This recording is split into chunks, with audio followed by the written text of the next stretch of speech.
Addition. Addition. What kind of additions? Okay, so kini kita kena tentukan siapa electrophile, siapa nucleophile. Siapa yang banyak elektron awak rasa dalam antara dua ni? Alkene ke HCl? HCl. HCl adalah apa? Ni, awak nampak tak double bond ni? Dia banyak tak elektron? Banyak. Banyak. So dia akan jadi nucleophile kan? Ya. Ya, HCl akan jadi Electrophile. electrophile. So sekarang ni apa yang berlaku? Siapa yang kita buat apa? Kita buat additions, right? What kind of addition? Nucleophilic addition ke electrophilic addition? Siapa yang ditambah? Electrophilic. Yes, kejap. Sorry, saya tak masuk Cl pula sini. Ni ada Cl lah.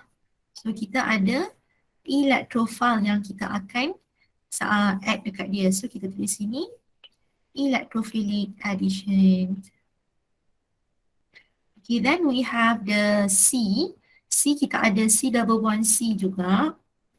C double bond C, H, H, H, and also H. React with water, OH.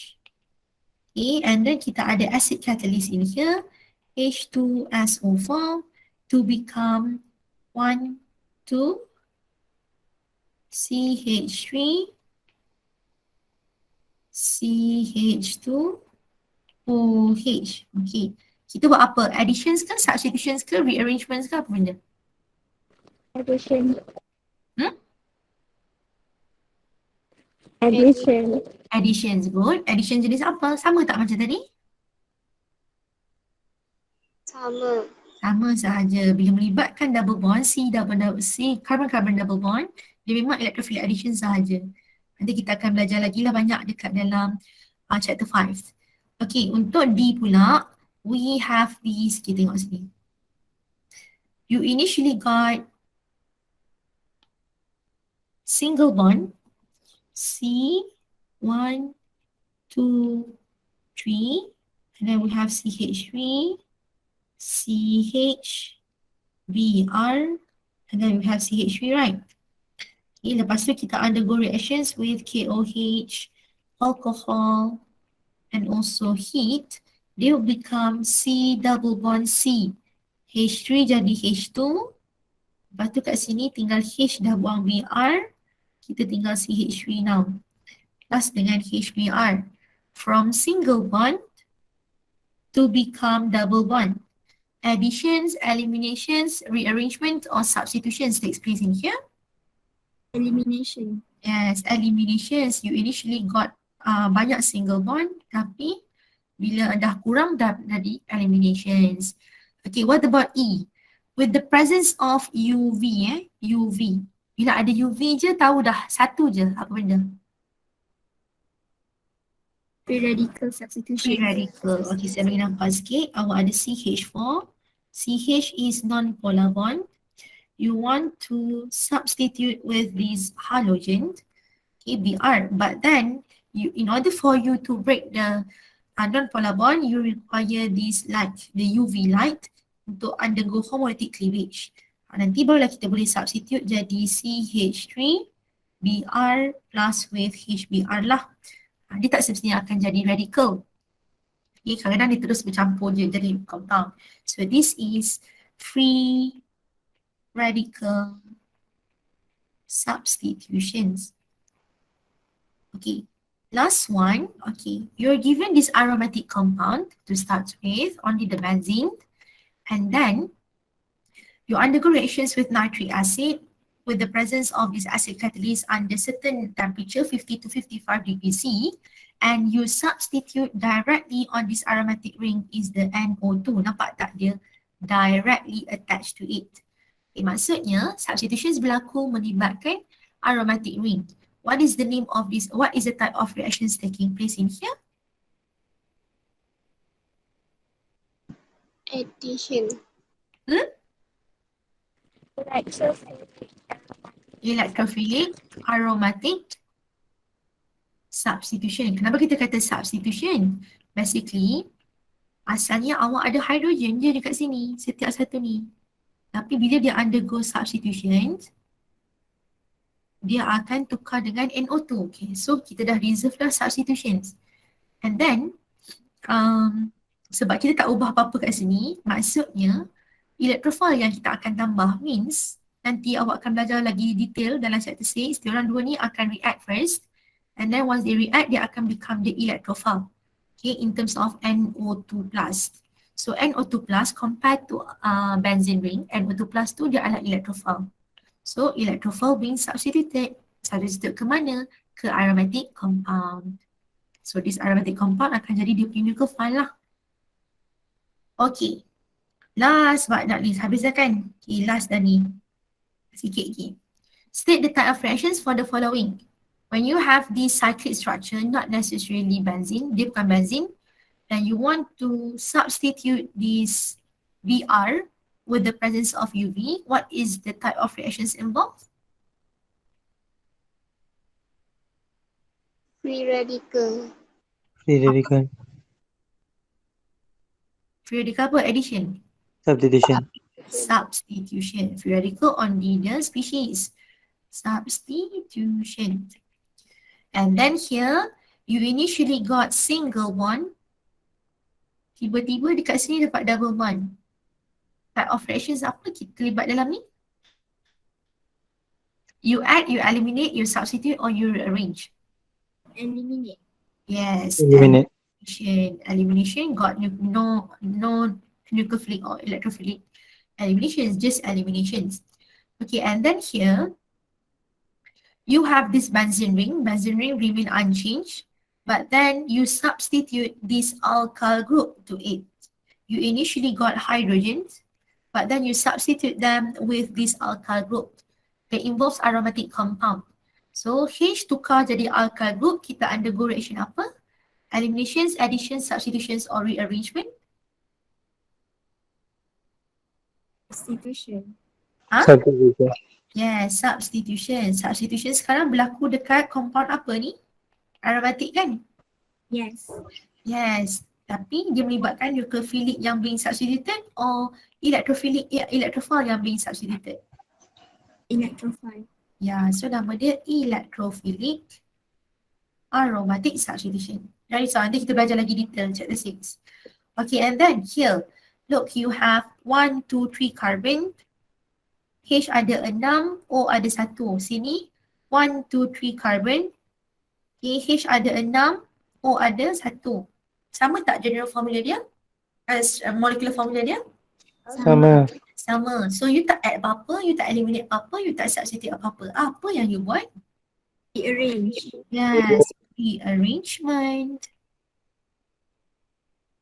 Okay, last but not least for this chapter 4.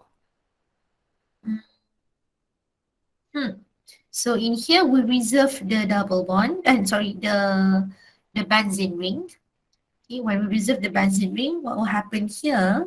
Okay, walaupun nampak macam besarnya benda ni, tapi sebenarnya dia berlaku dekat sini, right? Yes, ma'am. Yes. So dekat double bond ni, okay saya padam sikit. Dekat double bond, kita tahu dekat sini patutnya ada hidrogen je. Bila pergi kat sini dah jadi ni hidrogen lagi lah. Apa yang awak buat? Ni ada 2 hidrogen. Tadi ada 1 hidrogen. So hidrogen datang pada HBr kan? Yes. Yes. Lepas tu Br pergi mana? Pergi lagi 1 kat sini. Ni pun nanti kita akan belajar lagi detail dalam chapter 5. So apa nama reaction ni? Bila double bond jadi single bond. Addition. Addition. What kind of addition? Kita kata double bond tadi dia akan jadi carbon-carbon double bond, dia akan jadi nucleophile ke electrophile? Electrophile. Carbon-carbon double bond banyak elektron. Nucleophile or electrophile? Nucleophile. Nucleophile. So nucleophile, then you want to add this electrophile, right? Yes. Jadi electrophile being added, what is the type of reactions involved? Excuse me, tak dengar? Nama type of reaction dia tak ada. Electro? Electrophile. Electrophile addition tak ada. Yes, electrophilic additions. Okay, walaupun electrophile tapi bila buat reactions taking place at the electrophilic or nucleophilic site. Bila nak bagi type of reaction, kalau awak letak electrophile addition salah. Kalau awak letak nucleophile addition pun salah. Dia electrophilic. Okay, kalau species barulah electrophile, nucleophile. Okay, I guess itu sahaja untuk chapter 4. So, habislah kita punya chapter 4. Okay, thank you everyone. Okay, Assalamualaikum. Thank you. Yeah. Thank you, Miss. Thank you.